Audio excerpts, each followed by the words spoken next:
Did you miss your deadline to renew your Medicaid coverage? You can still send your completed annual review form to Healthy Connections Medicaid.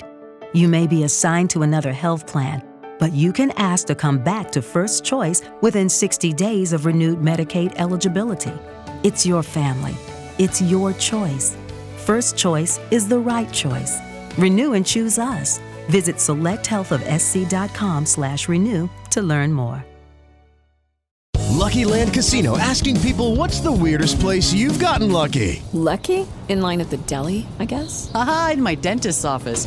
More than once, actually. Do I have to say? Yes, you do. In the car before my kids' PTA meeting. Really? Yes. Excuse me, what's the weirdest place you've gotten lucky? I never win and tell. Well, there you have it. You can get lucky anywhere, playing at LuckyLandSlots.com. Play for free right now. Are you feeling lucky? No purchase necessary. Void where prohibited by law. 18+. Terms and conditions apply. See website for details.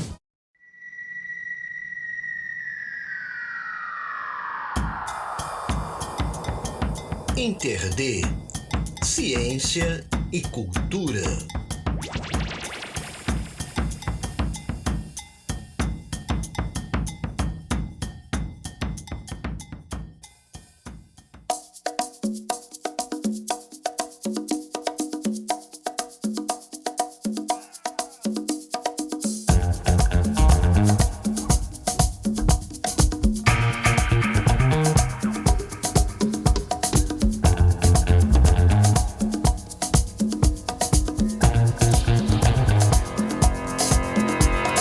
Você já teve a sensação de sair do corpo enquanto dormia? Ou até mesmo viajar por outras dimensões da existência? Olá, povo, olá, pessoas, eu sou a Adeluna e nesta edição do InterD vamos falar sobre este assunto deveras intrigante, a projeção astral, também chamada de projeção da consciência, saída do corpo, viagem astral. É um fenômeno relatado há séculos, que já foi abordado por correntes religiosas, místicas, espiritualistas, esotéricas, a exemplo aí do espiritismo, teosofia, projeciologia, entre outras. E para discorrer sobre o tema numa perspectiva mais científica, a gente convidou o professor Léo Martins, doutor em psicologia e professor colaborador da Universidade de São Paulo, a USP, e que na sequência dá mais detalhes sobre a sua formação.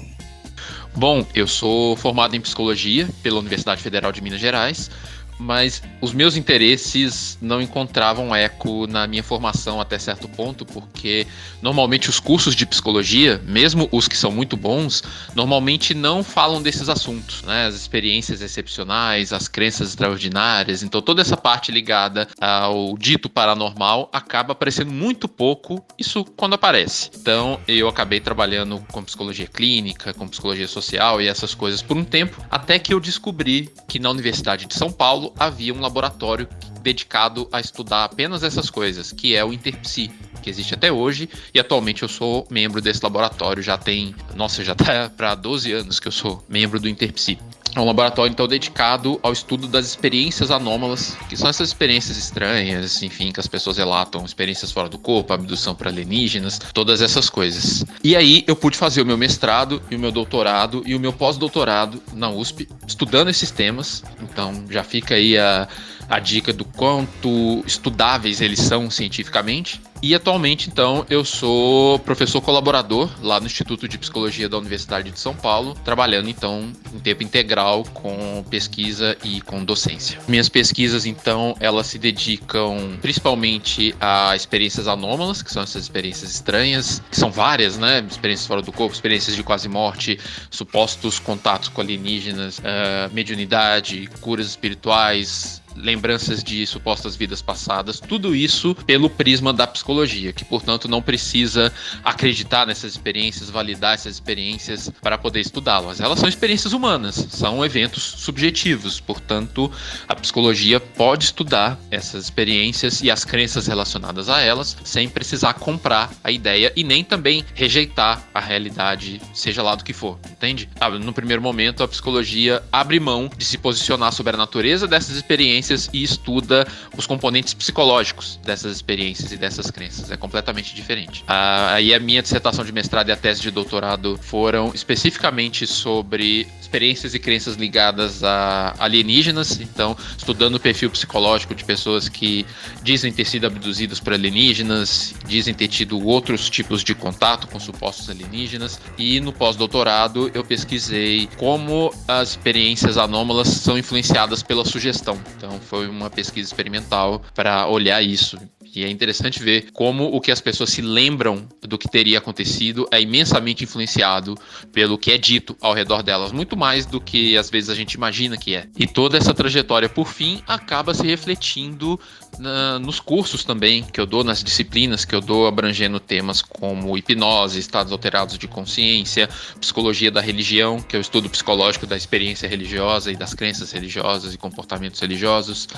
Todo esse monte de temas acaba virando objeto de estudo e de disciplinas também. Por um lado, as pessoas na área de psicologia precisam conhecer esses temas, porque eles podem aparecer na clínica. Há muito mal entendido na psicologia em relação a esses temas. Por exemplo, quando profissionais clínicos diagnosticam mal pessoas só porque elas acreditam ter o dito dom da mediunidade, então as pessoas profissionalmente acham às vezes que isso é sinal de patologia, sendo que muitas vezes não é. Mesmo que essas experiências não sejam eventualmente espirituais, não precisa ser só essa dicotomia, ou é espiritual ou é patológico. A experiência pode eventualmente ser gerada pela cabeça da pessoa e ser saudável ao mesmo tempo. Então todas essas sutilezas aí vão virando assunto para os cursos que eu dou atualmente, para os artigos científicos e as pesquisas que eu faço. Existe uma área da psicologia atual que estuda especificamente fenômenos tidos como paranormais, místicos, sobrenaturais. O professor Léo Martins fala mais a respeito. Existe justamente uma área da psicologia que estuda especificamente esse tema, que são as experiências anômalas e as crenças associadas a elas, que é a psicologia anomalística. Então, a psicologia anomalística é definida como o estudo psicológico das crenças e experiências anômalas / extraordinárias, ou como queira chamá-las. O termo experiências anômalas, ele está cada vez mais sendo usado, tanto no Brasil quanto no exterior. Então, psicologia anomalística é um reflexo do uso desse termo, né, de experiências anômalas. Essa área no Brasil, ela está se espalhando, mas ela tem como epicentro a Universidade de São Paulo, onde justamente aquele laboratório que eu mencionei, o InterPsi, ele estuda essas experiências já tem um tempo. Esse laboratório tem uma longa trajetória, ele começou em outras universidades e foi passando pela PUC, depois chegou na USP, onde atualmente ele está desde 2010. Só que, como o trabalho do InterPsi envolve orientar mestrados e doutorados, o professor Wellington Zangari para começar, a professora Fátima Machado e depois outros de nós, incluindo eu, que também oriento mestrados e doutorados. Um dos efeitos disso é que pesquisadores formados no ambiente lá do InterPsi, dentro da USP, do Instituto de Psicologia, acabam virando professores e pesquisadores em outras áreas do Brasil, em outras instituições.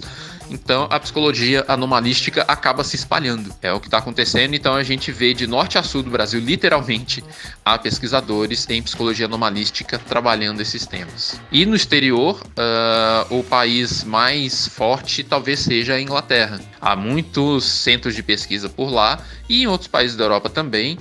Houve um pesquisador em Edimburgo chamado Bob Morris, que acabou formando vários pesquisadores nessa área, ainda que não necessariamente chamando de psicologia anomalística, até porque o termo ele é do finalzinho dos anos 80, início dos anos 90, então vários pesquisadores que hoje a gente poderia agrupar nessa panelona da psicologia anomalística foram formados como pesquisadores a partir da orientação de doutorado que fizeram com o Bob Morris, e aí se espalharam pelo mundo, então em diversas universidades, especialmente na Europa, mas não apenas, trabalham com esses temas que a gente pode agrupar como psicologia anomalística.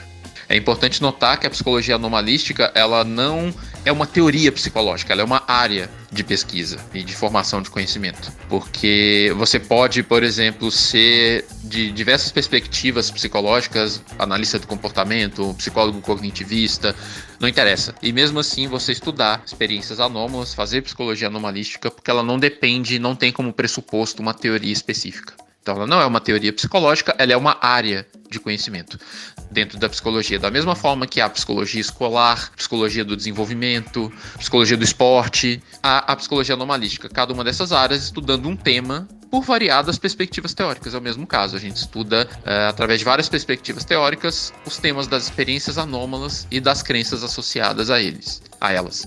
Eu havia, inclusive, esquecido de comentar que faz parte dessas crenças, muitas vezes, por exemplo, as teorias da conspiração, como a gente pode observar, muito associado às experiências anômalas ligadas a alienígenas. Então, tem uma série de teorias da conspiração sobre o governo e os militares estarem escondendo a presença alienígena. Então, teorias da conspiração também são temas importantes dentro da área de psicologia anomalística. Mesmo que tenha entrado pela tangente, pela lateral, ainda é um tema que a gente estuda bastante. É importante observar, por isso, que a psicologia anomalística não é a mesma coisa que parapsicologia, não é a mesma coisa que psicologia da religião, não é a mesma coisa que psicologia transpessoal. Para começar, porque psicologia transpessoal é uma teoria, é um conjunto de teorias dentro da psicologia, é uma abordagem, e uma abordagem controversa, tem uma série de questões delicadas aí.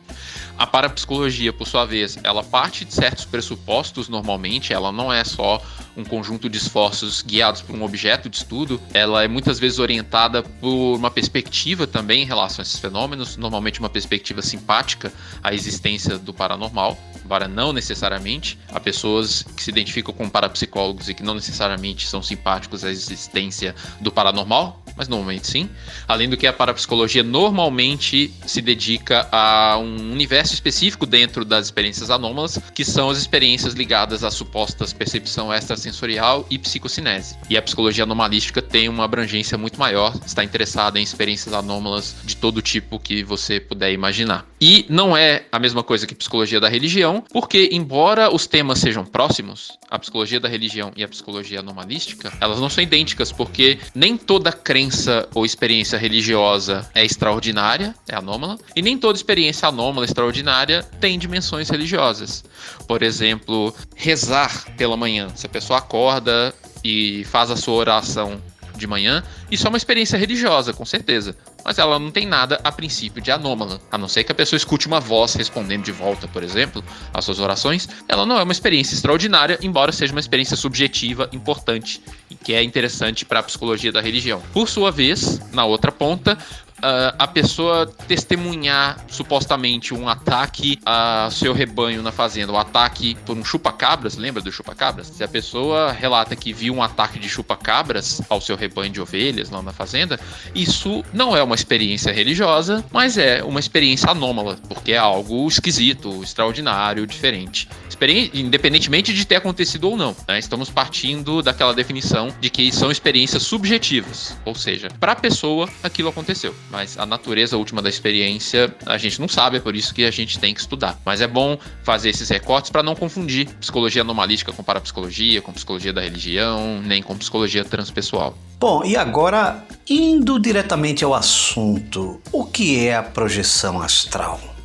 A projeção astral, ou projeção de consciência, ou experiência fora do corpo, é uma experiência, portanto subjetiva, por definição, em que a pessoa experimenta a sua perspectiva visoespacial como estando separada do seu corpo físico.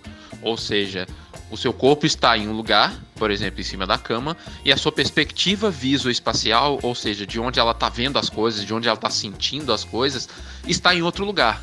Por exemplo, flutuando no teto, ou deslizando para o lado, o corpo está na cama e como se a mente da pessoa, falando de um jeito mais simples, se deslizasse lateralmente ou para cima, afastando-se desse corpo.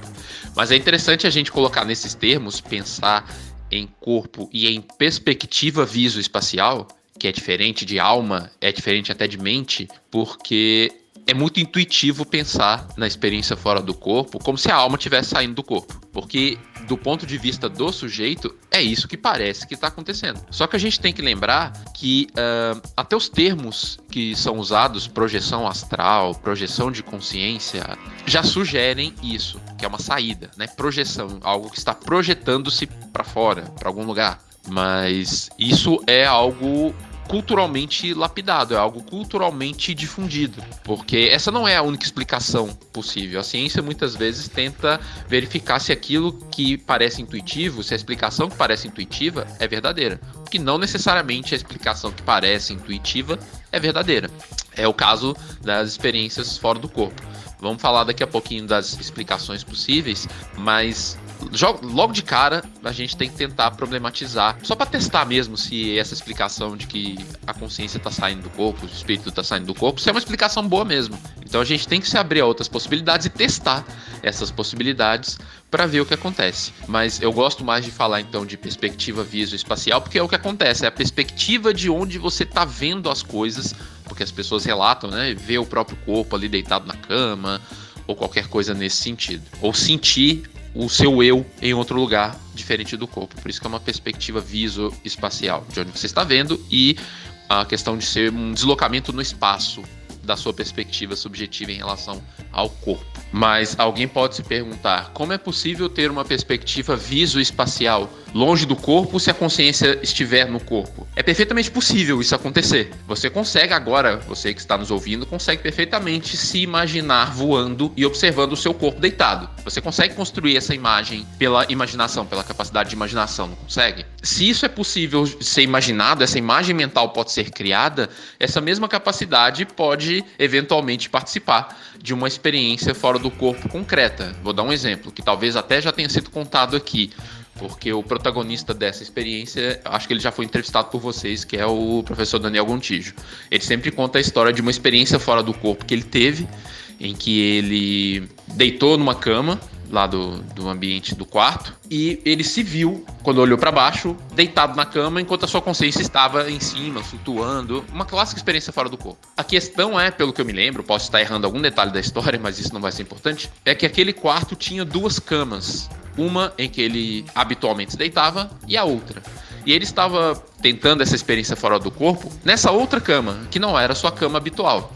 Só que quando ele olhou para baixo, ele teria se visto na cama habitual, que é a cama onde ele estava acostumado a se deitar. Então, ao que tudo indica, o cérebro recorreu à memória para criar essa imagem mental dele flutuando, só que, por conta da memória, a mente situou essa imagem do corpo dele na cama errada, na cama em que ele costumava se deitar, em vez da cama em que ele estava de fato. Então, aí a gente já começa a vislumbrar o papel da imaginação em pelo menos parte dessas experiências. Daqui a pouco eu vou me aprofundar nas possíveis explicações. Um outro ponto interessante de notar da definição é que quando se fala em projeção astral, já estamos falando também no destino, para onde iria essa consciência depois que ela supostamente se projeta para fora do corpo. Já estamos sugerindo a questão do plano astral, que de novo tem uma participação cultural gigantesca, já que só de falar plano astral, a gente já cria uma expectativa do que vai acontecer, do que a gente pode ver, cordão de prata, todas aquelas coisas que são culturalmente disseminadas a respeito desse assunto. E nós sabemos que nós humanos somos ótimos em cumprir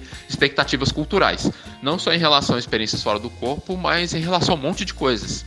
Experiências anômalas, paranormais em geral. Então basta a gente antecipar o que se espera culturalmente, por exemplo, experiências mediúnicas, que a gente tende a cumprir aquelas expectativas. Tem uns estudos interessantes comparando cartas mediúnicas em diferentes culturas. Por exemplo, o Brasil, que é tão espírita, kardecista, né? Essa questão da mediunidade é tão fortemente influenciada pelo espiritismo kardecista, e em outros países do norte da Europa, em que o espiritismo kardecista é quase inexistente. E aí eles viram que o conteúdo das cartas psicografadas variava tremendamente, no sentido de cumprir as expectativas daquele contexto cultural. Então, no Brasil, as cartas psicografadas falavam em nosso lar, falavam em reencarnação, enquanto as cartas psicografadas no norte da Europa falavam em ressurreição da alma, em vida eterna lá no céu, seja lá onde for. E, inclusive, algumas parece que negavam a existência da reencarnação, né, dizendo que isso era uma coisa de lá dos trópicos, sabe? Então, a mesma experiência subjetiva, que é você ali escrever uma carta aparentemente sem controle consciente e influenciado pelos espíritos, dando mensagens completamente diferentes, mas coerentes com a expectativa cultural. Os relatos de sequestro por alienígenas, as conhecidas abduções, mesma coisa. Conforme o país, conforme a cultura, os relatos de contatos com alienígenas divergem nos detalhes e às vezes até na essência, mas de forma coerente com aquilo que se espera culturalmente.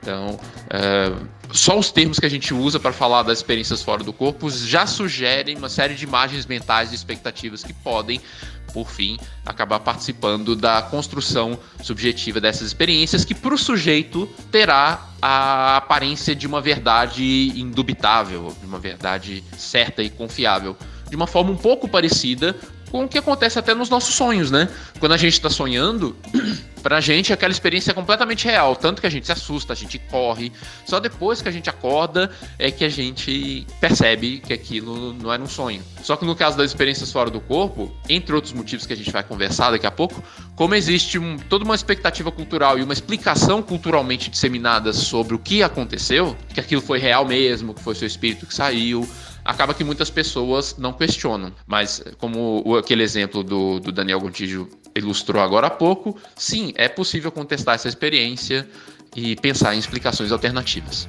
Olá, povo, olá, pessoas. Eu sou a Delona e agora o professor Léo Martins, doutor em psicologia e professor colaborador da Universidade de São Paulo, fala sobre as principais explicações científicas sobre o fenômeno da projeção astral. Quando discutimos as principais explicações, então, para essas experiências de projeção astral, experiências fora do corpo, ou qualquer que seja o nome, nós temos que considerar um ponto bem importante. Todas as experiências humanas complexas, elas têm alguns níveis de explicação que colaboram entre si para aquela experiência complexa acontecer. Então sempre tem uma dimensão biológica, que essa experiência acontece num ser humano que tem um corpo, tem um cérebro. Sempre tem um lado social, cultural, porque, como eu havia dito, carregamos uma série de expectativas culturais, uma série de aprendizados culturais que sequer precisam ser ditos, basta a gente estar na cultura, assistindo os filmes, vendo televisão, batendo papo no boteco, para a gente ir absorvendo essas coisas. E tem a parte psicológica, que é especificamente sua, da sua história de vida, da sua subjetividade, do sentido que você dá para essas experiências, para a vida após a morte, as suas crenças em geral. Então é sempre essa combinação das três coisas: o lado biológico, o lado psicológico e o lado social, cultural. Então a gente tem que considerar que existem explicações nesses três níveis e que essas explicações se combinam para a gente ter a experiência fora do corpo. Então vamos pensar em algumas delas. Eu vou falar sobre algumas dessas explicações, mas pense sempre nelas de forma combinada. Além disso, como diversas coisas podem ser interpretadas como experiência fora do corpo, é importante lembrar que algumas explicações podem ser mais adequadas para alguns casos do que para outros, e podem haver aqueles casos, uma minoria provavelmente, que é mais difícil de explicar dentro desses parâmetros. Mas vamos lá. Começando pelo lado social, como eu havia dito, a cultura já dita uma série de expectativas sobre que experiências podem acontecer e qual é o sentido dessas experiências. Então já é esperado que, em certas situações, por conta de estarmos na cultura em que estamos, que o nosso dito espírito saia do nosso corpo e que vejamos certas coisas como o corpo deitado na cama enquanto nós, por exemplo, estamos no teto.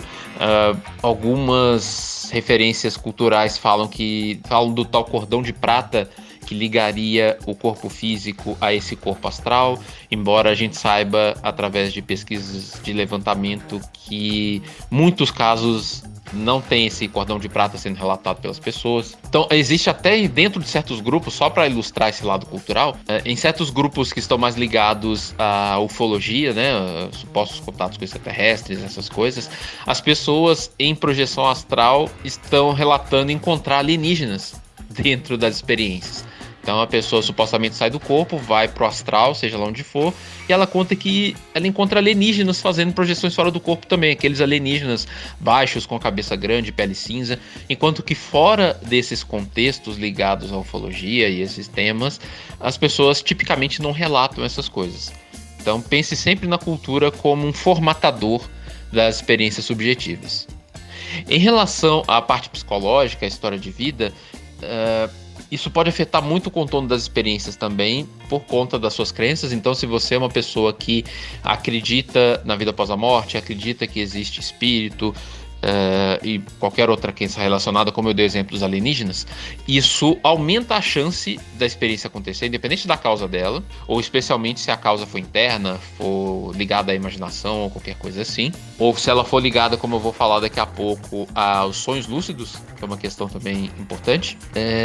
Essas características pessoais acabam aumentando a possibilidade disso acontecer e dando um formato mais específico a essas experiências de acordo com as suas expectativas, com seus desejos, da mesma forma que, ou de forma parecida com que, quando você sonha à noite, isso também modela os seus sonhos, né? A sua subjetividade modela os seus sonhos também. Só para dar um exemplo do quanto a imaginação depende da subjetividade individual também. E o lado biológico eu vou detalhar um pouco agora. Algumas áreas do nosso cérebro parecem ter uma função interessante de estimular essas experiências fora do corpo, como o giro angular e a junção temporoparietal. Existem até umas pesquisas muito interessantes com pacientes com tumores em alguma dessas regiões, relatando essas experiências. Existem as pesquisas pioneiras nos anos 90 e um pouco controversas de um neurocientista chamado Michael Persinger, que estão sendo replicadas com algum sucesso, sugerindo que a estimulação cerebral de certas áreas pode provocar essas experiências, o que aponta para a questão delas já estarem contidas de alguma forma no cérebro. O cérebro tem a potencialidade de gerar essas experiências imaginativas que, em certas condições, sejam naturais ou induzidas por doença ou artificialmente em laboratório, poderiam ser provocadas. É interessante notar no campo das experiências possíveis de acontecer, através de capacidades que nós já temos, o paralelismo entre experiências fora do corpo e sonhos lúcidos. Não são exatamente a mesma coisa, mas eles podem ter alguns paralelos interessantes. Sonhos lúcidos são aquelas experiências em que você sonha, sabe que está sonhando e consegue controlar o que está acontecendo, consegue controlar o enredo ou uma parte dele. Por exemplo, você consegue escolher o que o seu personagem no sonho faz. Se ele vai sair voando, se ele vai fazer qualquer outra coisa. É muito interessante notar que as pessoas que treinam para ter experiências fora do corpo, em grupos dedicados a essa questão, realizam uma série de exercícios ao longo do tempo que se parecem muito, mas muito mesmo, com as rotinas de treinamento de sonhos lúcidos. A diferença fundamental é a interpretação. Enquanto que nesses grupos, ou pelo menos numa parte deles, eu não posso garantir isso para todos os grupos, porque eu não conheço o treinamento de todos os grupos, mas alguns grupos com os quais eu tive contato, é interessante notar que aqueles mesmos exercícios e as experiências decorrentes deles são explicadas como a pessoa saindo do corpo enquanto dorme ou enquanto está relaxada e indo para o plano astral, ou sobrevoando as ruas da cidade, ou fazendo qualquer outra coisa, indo visitar a casa de alguém, enquanto que as mesmas experiências e a mesma rotina de treinamento são explicadas pelas pessoas que praticam sonhos lúcidos como se passando inteiramente na cabeça da pessoa enquanto ela dorme. É muito interessante notar o lado praticamente idêntico das preparações, tanto para ter experiências fora do corpo quanto para ter sonhos lúcidos em alguns grupos. Inclusive aquela experiência do Daniel Gontijo que eu comentei de novo e que eu acho extremamente ilustrativa, por isso que eu trago ela aqui, mostra isso. Ele se induziu uma experiência fora do corpo, mas a imaginação teve um papel decisivo nessa experiência, tanto é que ele foi colocado numa cama diferente da que ele estava. Ainda falando do cérebro, eu havia comentado sobre a junção temporoparietal, que é uma área do cérebro que ela é responsável por algumas coisas, entre elas a nossa própria percepção, a percepção do si mesmo, do nosso corpo, além de integrar isso com dados do ambiente, dados auditivos e visuais do ambiente, enfim. Então é uma área muito importante para entender a nossa localização no espaço, onde o corpo começa, onde o corpo termina, onde estão as partes do corpo, se seu braço está numa posição ou noutra, essa parte da propriocepção, da sua percepção de si mesmo, está muito ligada a essa área. Então não surpreende que, se pelo menos uma parte dessas experiências, ou talvez todas elas, sejam geradas internamente, incluindo a participação do nosso cérebro, que essa área tem um papel fundamental, Bom, muitas pessoas dizem ter projeções frequentes e lúcidas, Muitas pessoas que dizem ter, projeções frequentes e lúcidas. E essas pessoas costumam-se criticar as pesquisas da, digamos, ciência natural, porque elas não são feitas em geral primeira pessoa, ou seja, os próprios cientistas não realizam o experimento, eles apenas colhem depoimentos, não vivenciam o fenômeno de maneira frequente e repetida. Então o professor Léo Martins vai falar a respeito dessa questão aí que levantamos. Sobre a pergunta número 5, eu mesmo nunca tive experiências fora do corpo, mas essa crítica das pessoas sobre os cientistas não passam por essas experiências, essa crítica ela é pouco relevante, porque não é isso que é fundamental, né? As pesquisas não são sobre a própria pessoa. E a ideia é gerar conhecimento que seja generalizável, que você possa aplicar a outras situações. Por isso que é importante estudar uma quantidade grande de pessoas. Inclusive, como a pesquisa, idealmente, ela não está interessada em desacreditar o fenômeno, e sim tentar entender o que está acontecendo, não precisa desse engajamento pessoal, você não precisa ser um crédulo na existência do fenômeno para poder pesquisá-lo. É até interessante que haja uma postura um pouco mais distanciada também, justamente para que os resultados não sejam contaminados por esse desejo de acreditar. Mas hoje em dia, com essas pesquisas cada vez mais acontecendo, em que essas experiências podem ser produzidas artificialmente com estimulação cerebral, parece que está se tornando uma realidade mesmo, os sucessos a esse respeito parecem estar se acumulando, ainda que haja uma controvérsia,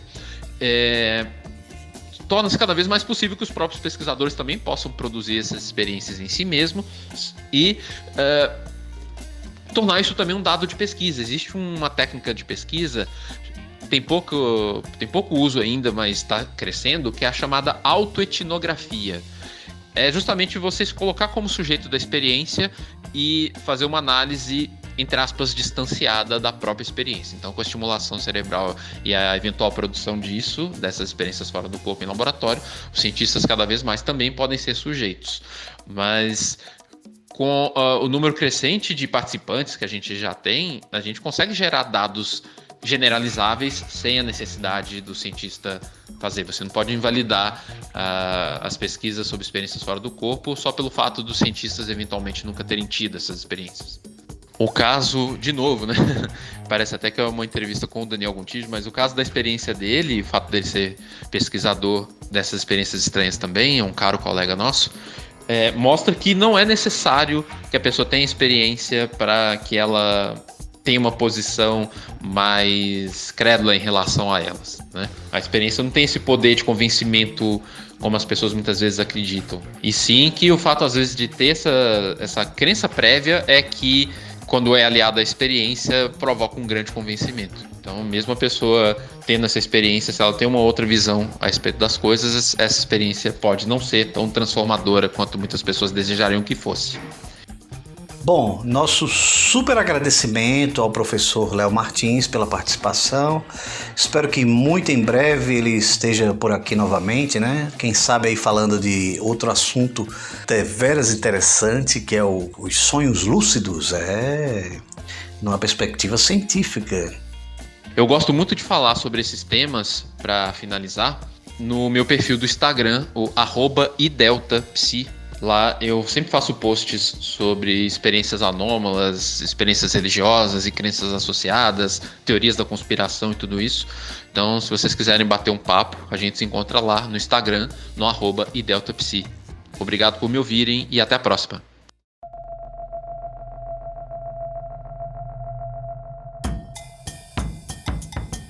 InterD, Ciência e Cultura. Apresentação e pautas, AD Luna.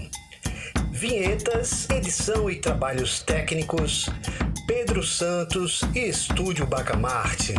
Site www.interd.net.br.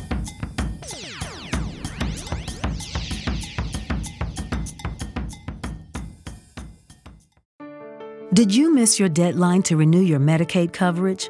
You can still send your completed annual review form to Healthy Connections Medicaid. You may be assigned to another health plan, but you can ask to come back to First Choice within 60 days of renewed Medicaid eligibility. It's your family. It's your choice. First choice is the right choice. Renew and choose us. Visit selecthealthofsc.com/renew to learn more. Okay, round 2. Name something that's not boring. A laundry? Ooh, a book club. Computer solitaire, huh? Ah, sorry, we were looking for Chumba Casino. That's right, ChumbaCasino.com has over 100 casino-style games. Join today and play for free for your chance to redeem some serious prizes. ChumbaCasino.com. No purchase necessary. Void where prohibited by law. 18+ terms and conditions apply. See website for details.